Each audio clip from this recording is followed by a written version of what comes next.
Hello children, welcome to another radio learning program for Primary 4 Science.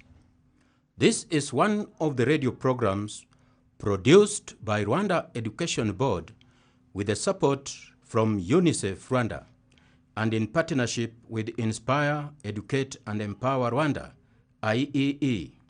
My name is Teacher Gerard. I will be teaching Primary 4 Science.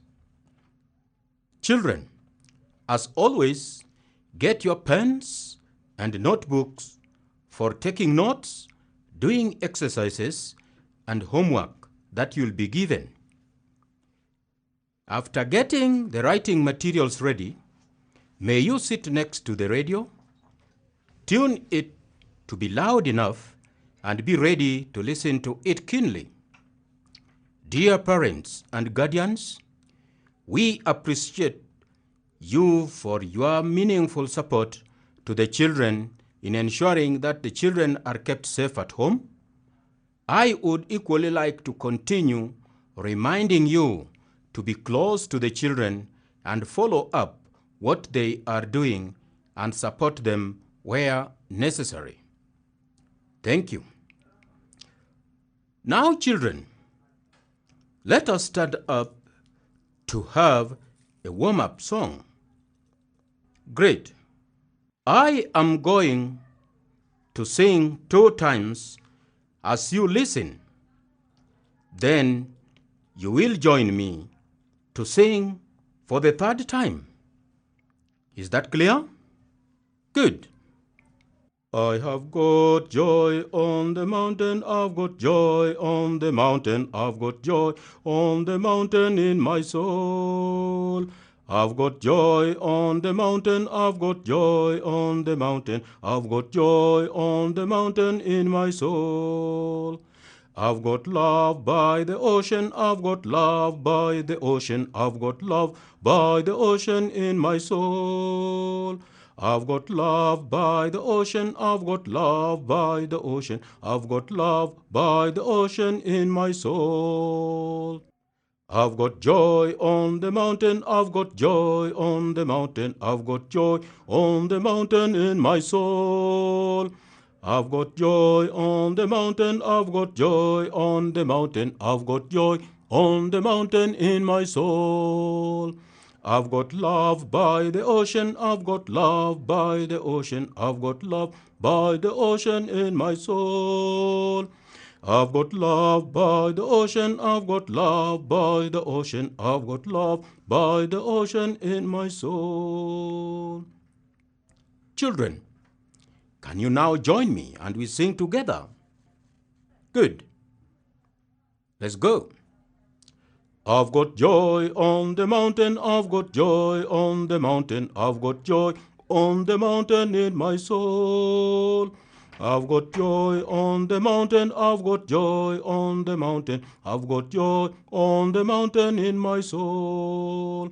I've got love by the ocean, I've got love by the ocean, I've got love by the ocean in my soul.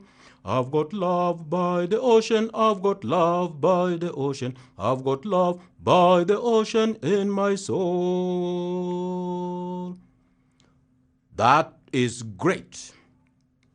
Okay, children, can you remember what we learned last time? Can you remember what we learned last time? Very, very good. In our last lesson, we learned about animals management, but specifically, we learned about conditions of a good rabbit hatch and characteristics of good rabbits.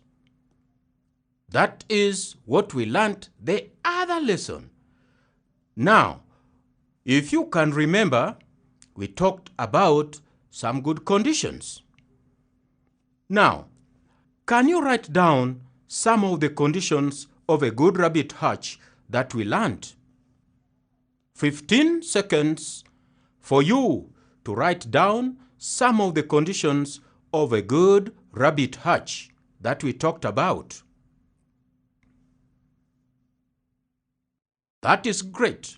Some of the conditions of a good rabbit hutch that we saw include: hutches should be airy. Hutches should be airy. Rabbits should have enough material to play with. For example, small toys, pipes, and drums. Number 3, we said hutches should be dry. Number 4, hutches should be clean. And number 5, the litter areas should be lined with hay. Is that correct? Good. Come along and play with us. Today, my friends, we are going to learn about distinguishing male from female rabbits. Write that one down on your notebook.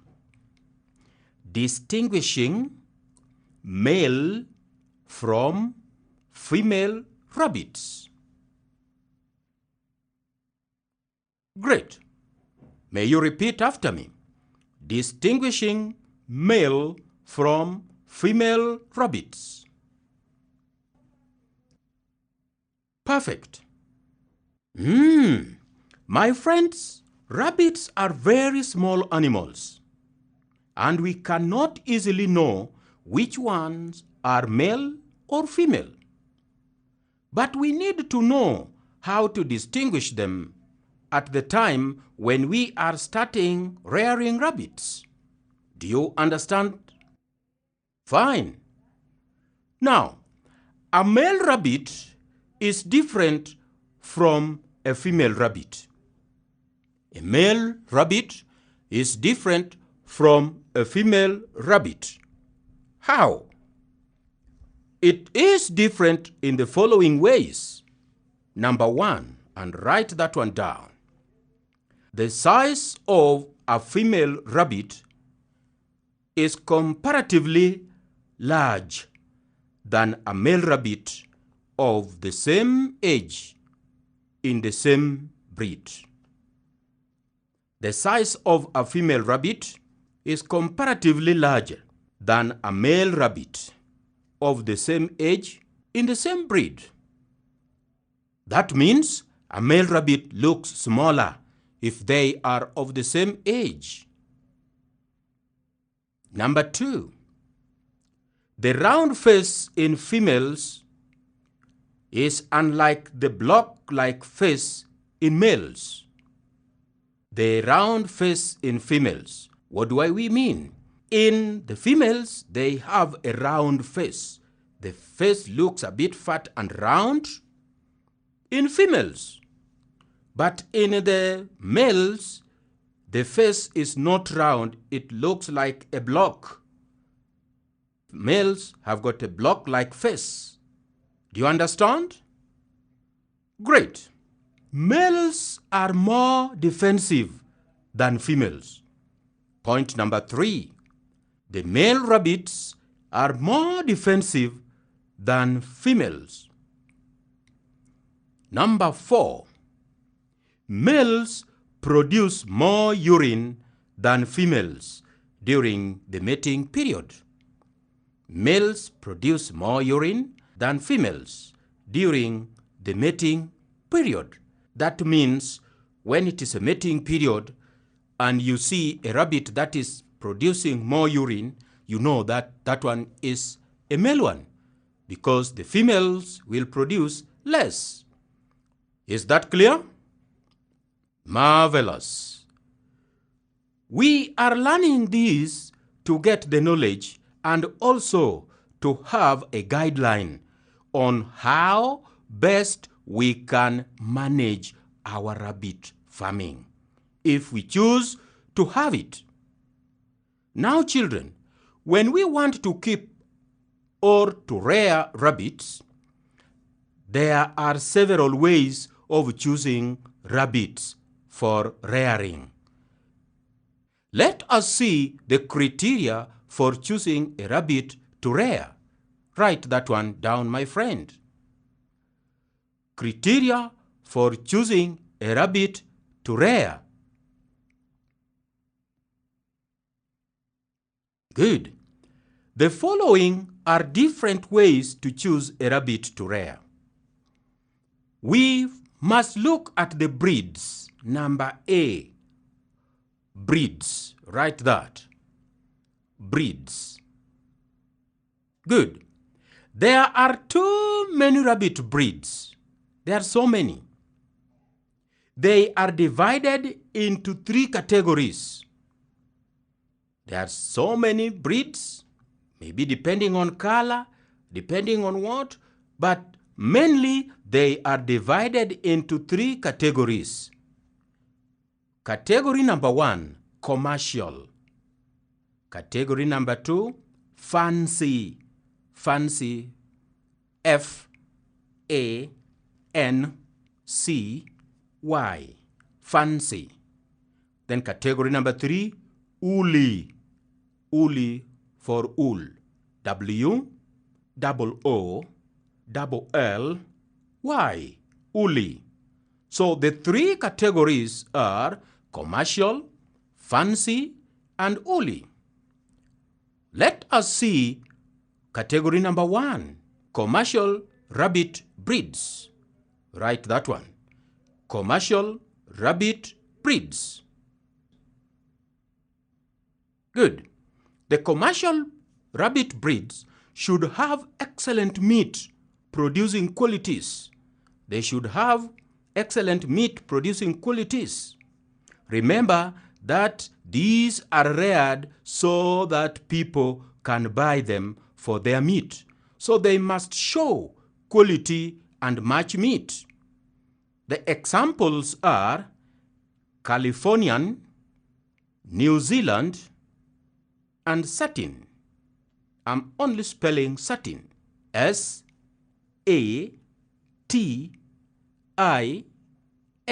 satin. These are meant for commercial businesses. Category number 2, the fancy type rabbit breeds. The fancy type rabbit breeds. These include the Dutch, the English Spot, and Rex. The Dutch, English Spot, and Rex. Number 3, the woolly type rabbit breeds. They should have a wool coat. The skin should be having a lot of wool.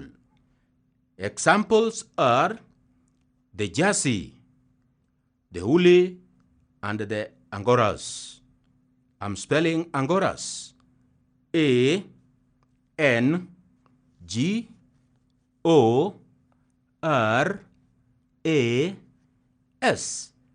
Angoras. Do you understand? Very good. Now, category number 2 is color and coat. We must look at the color or the coat of the rabbit. Good. Just like human beings, some animals prefer colors, and they may be active towards different colors too. Some rabbits can tolerate bright light, and some require constant grooming. So when there is color, that is when we will meet the needs, or we will get the needs of every kind of rabbit being served. If a female rabbit does not like a certain color of the male rabbit, then they may not breed well. The same to the male rabbit. They prefer some colors. Do you understand that? Wow. The third thing that we must look into is the age, as we are selecting age. Age. One thing to consider while choosing a rabbit is whether it is old enough to adapt. It should be 8 weeks. It's a healthy age for an adaptable rabbit. At the same time, when choosing rabbits to rear, then you should not get very old ones, because soon they will stop reproducing actively. Do you get that? I come again. Come along and play with us. The age. 8 weeks is a healthy age for an adaptable rabbit. And never get a very old ones, because soon they will stop reproducing actively. Choice number 4, health. The health. Rabbits can easily get diseases from others. A diseased rabbit can affect a healthy rabbit. So health is an important aspect of choosing, as you are choosing a rabbit. Health, because some can affect others. Are we together? Good, my friend. I'm saying health, and I repeat, rabbits can easily get diseases from others. Is that clear? Good. A diseased rabbit, that means a rabbit that is already sick, can affect a healthy rabbit. So, while choosing, make sure that you get a healthy rabbit. Health is an important aspect of choosing a rabbit. Do you understand? Marvelous. Now, choice number 5. The last criteria of choosing a rabbit, number 5. Environment. I hope you know how to write environment. Let me spell it. E-N-V-I-R-O-N-M-E-N-T. Environment. Good. Rabbits living in a clean environment are disease-free. So when you are going to choose a rabbit to rear, look at the environment where they live, because rabbits living in a clean environment are disease-free. So choose a rabbit from a clean and healthy environment. Do you understand that? Great. When the environment where the rabbits are staying is not clean, obviously the rabbits coming from there might be having some diseases. We will see about the diseases later. But a rabbit that is coming from an unclean environment looks unhealthy, will not be healthy enough. Yet, we want to have rabbits that we can rear to stay healthy and then produce what we want from them. Is that clear? Great. I have said we have 4 categories for choosing rabbits. Number 1, the breeds. Criteria, you must look at the breeds. Number 2, the color and coat. Number 3, the age. Number 4, after the age, remember, number 4, the health. Number 5, the environment. Is that clear? Perfect, my friends. Now, children, that is going to be the end of our lesson today. Until we meet in the next radio lesson, bye-bye. Goodbye, goodbye, goodbye, teacher. Goodbye, children. See you next time. Goodbye, goodbye, goodbye, teacher. Goodbye, children. See you next time.